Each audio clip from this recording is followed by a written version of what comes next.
राधे राधे मेरी बहनों, आज मैं फिर हाजिर हूँ आपके लिए बहुत प्यारा सा कजरी गीत लेके। और ये गीत आपको कैसे लगेगी कमेंट करके ज़रूर बताना।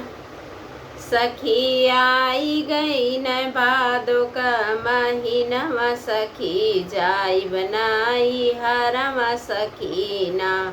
सखी आई गई न भादो का महीनवा, सखी जाई बनाई हरवा सखीना।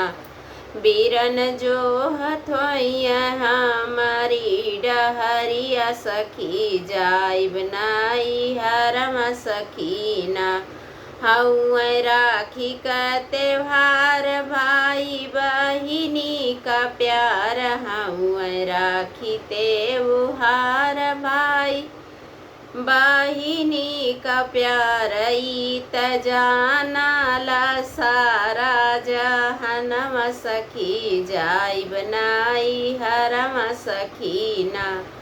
सखी आई गई न भादो का महीनवा, सखी जाई बनाई हरमा सखीना।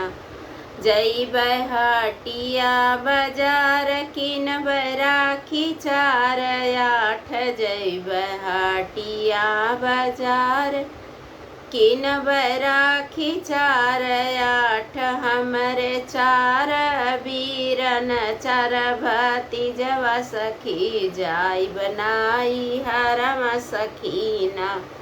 हमरे 4 बीरन 4 भतीजवा, सखी जाई बनाई हरमा सखीना।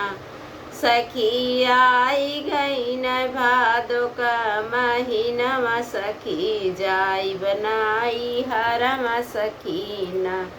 भरल पूरा परिवार खुश मानवा हमारा, भर पूरा परिवार खुश मानवा हमारा। बिना माई बाप सोहना नैहरवा, सखी जाई हम नैहरवा सखीना। सखी आई गई न भादो का महीनवा, सखी जाई बनाई हरमा सखीना। कैसा लगा मेरा ये गीत कमेंट करके जरूर बताना।